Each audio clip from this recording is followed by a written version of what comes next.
Norma Neufner, policewoman, attached to the juvenile division. I'm on a call from a very worried mother whose daughter is missing. Her daughter's name is Judy Miller.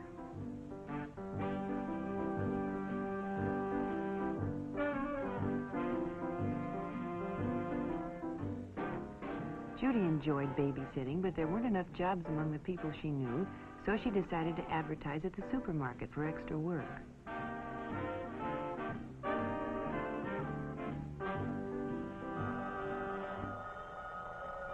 Late the following afternoon, the phone rang, and Judy was offered a job for that evening. The man told her he and his wife were going out to dinner and that their regular could he pick her up in 15 minutes.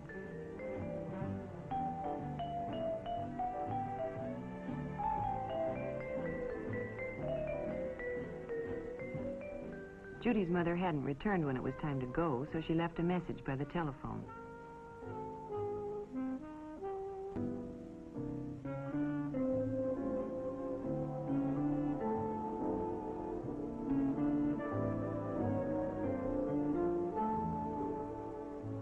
When her mother came home, she found Judy's note and called the number to let Judy know she was home in case she wanted anything.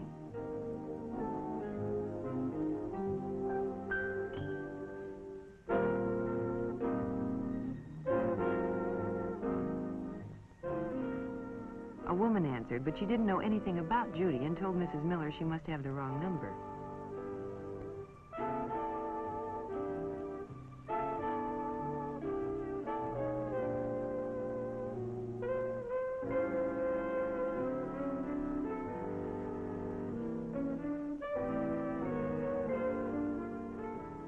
By midnight, Mrs. Miller was really worried.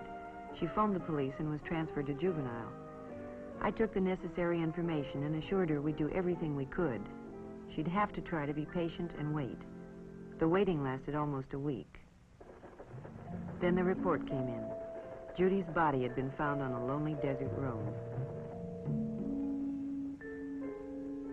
The most difficult part of my job is bringing bad news to parents. You can never find the right words to tell a mother her daughter has been murdered. Judy hadn't done anything wrong, she'd only been careless. Careless about whom she'd trusted. In itself, there'd been nothing wrong about advertising for a job, but it led her to trusting a person she knew nothing about.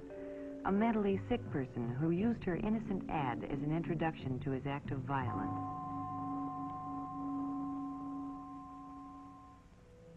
Being safe is often no more than applying good judgment in everyday life. One night while Barbara was babysitting, the doorbell rang.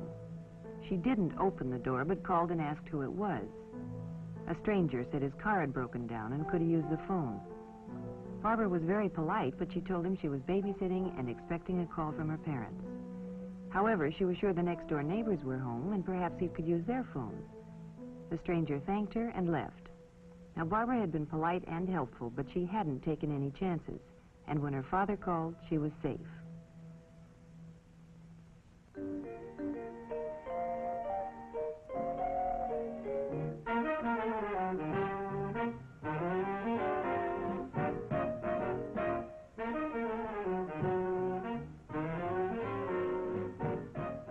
Friday night was movie time for Sally and Elizabeth.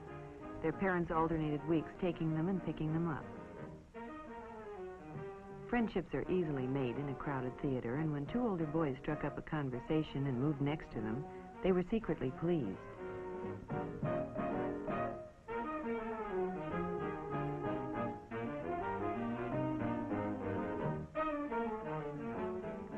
At intermission, Sally found it flattering to have her friends see her in the company of older boys, and when they asked if they could take the girls home, she was all for it. She asked Elizabeth to call her folks and tell them that they could ride with a friend's parents. Elizabeth was tempted, but decided it wouldn't be right, and Sally was disappointed.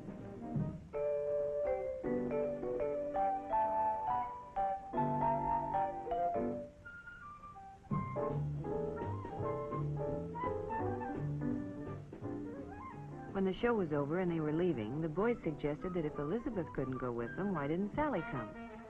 Sally thought it was a great idea and asked Elizabeth to tell her folks that her parents had picked her up.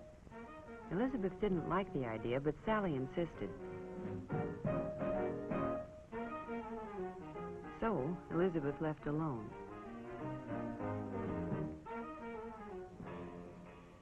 Not any of the boys she went with had a car, so it was fun riding with the older fellows. But when they drove right past her house, she became concerned.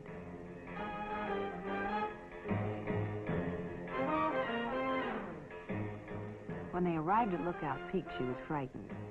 She tried to convince herself there was nothing to worry about, but when they parked off the road, she knew she had gotten herself into something she couldn't handle.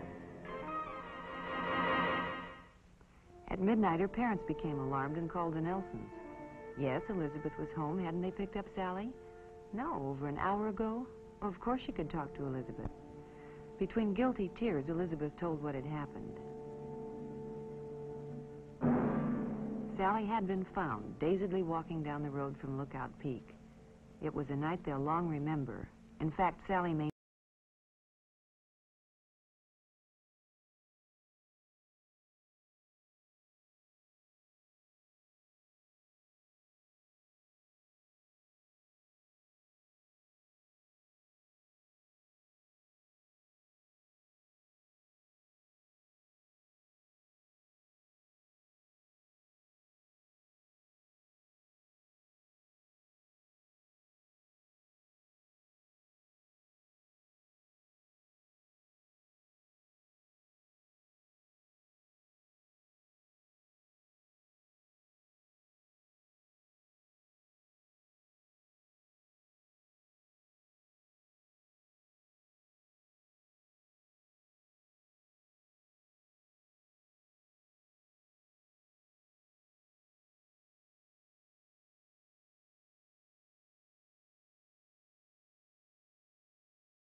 intimate.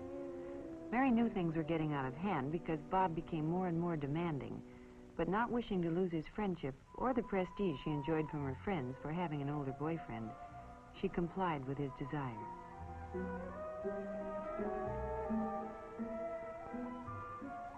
Then Mary found she was in trouble and had to tell her parents. But now it was too late for advice, and Mary had to be taken out of school and placed under the guidance of juvenile authorities. Unfortunately, Mary's story is not an unusual one. Too many young girls are flattered by the attention of older boys and don't realize until too late that these boys, who cannot compete in their own age group, are often not well adjusted and will demand too much in a relationship with a younger girl.